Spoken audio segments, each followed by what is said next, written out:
everyone, my name is Miguel Morales from grade 12 Chromium. Today we talk about political economy of media.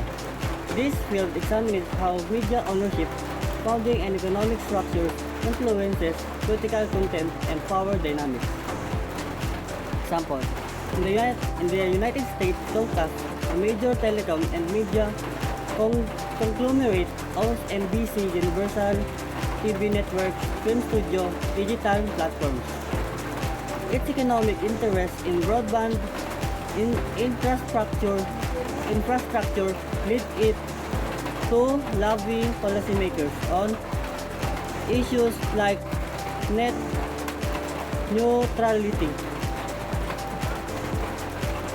regulatory decisions, and NBC Universal News coverage of telecom policy often reflects perspective aligned with the company's business goals, illustrating how economic power intersects with political business goals. Illustrating how economic power intersects with political influence in media content. Philippine example, the ownership of GMA Network Media Corporation to other business ventures in real estate and utilities. This structure can influence the network editorial stance on policies related to land use, regulation, or energy sector reforms.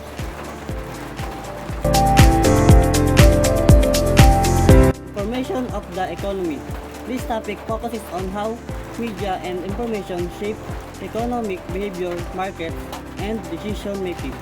Example, financial news outlets like Bloomberg or NCBC report on the stock market, trends, interest rate changes, and corporate earnings. Their coverage can directly impact investor behavior. For instance, or a negative report on a company's financial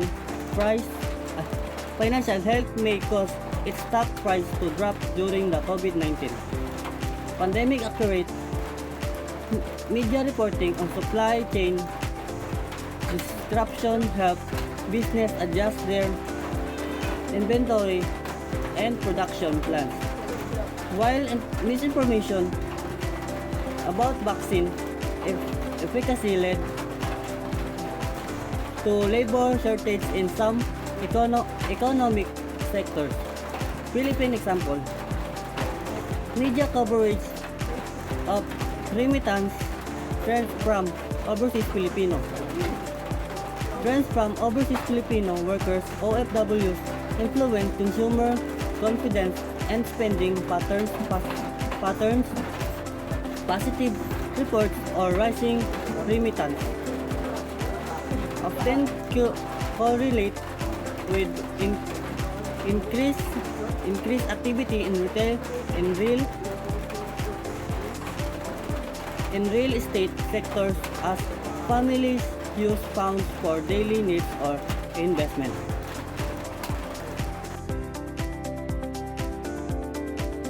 Media and education.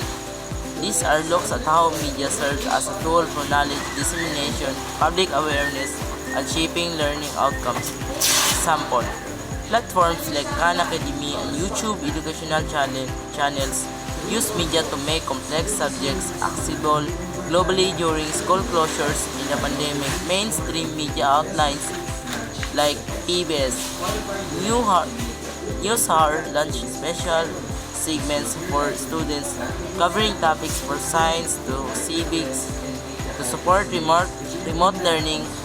Conversely, media can also educate the public on critical issues such as climate change.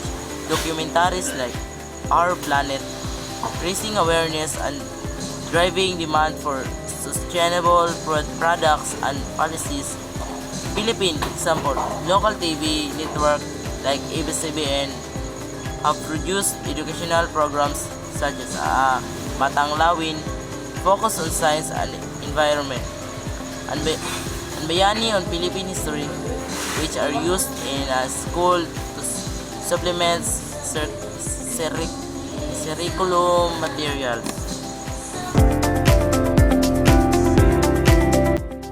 Hello everyone, my name is Johanna May Elaridi, Media Politics and Society. Let's explore how media influences political processes, public opinion, and social norms.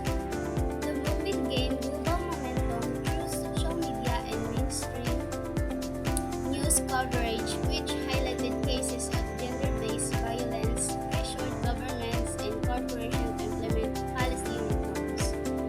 Stronger workplace harassment laws. During election, media coverage shaped public perception of candidates for intense fact-checking segment by outlets like the New York Times help voters evaluate campaign claims, while targeted political ads on social media can sway opinion in key demographics. Philippine example. The 2016 and 2022 Philippines presidential elections saw social media play a central role in shaping public discourse. Mainstream media outlets also debated issues like federalism, economic inequality, and governance, influencing how citizens engage with political processes and advocated for social change. Threats and risks related to mainstream media. This covers challenges that undermine media's role as a reliable source of information and public watchdog. Example: misinformation and disinformation during the 2020 US presidential election. False claims about voter fraud spread through some mainstream media, and social platforms eroding trust in electoral system. Concentration of ownership in countries like Italy, where small number of conglomerates control mass media outlets. Coverage can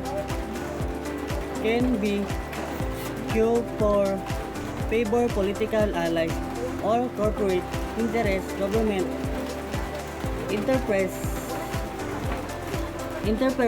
in some nations' laws, restriction press freedom, or threats against journalists, limit coverage of sensitive issues like corruption or human rights abuse.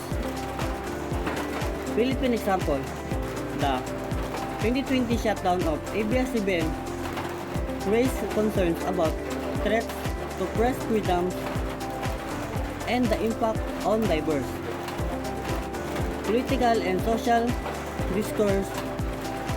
Additional false stories about public health measures.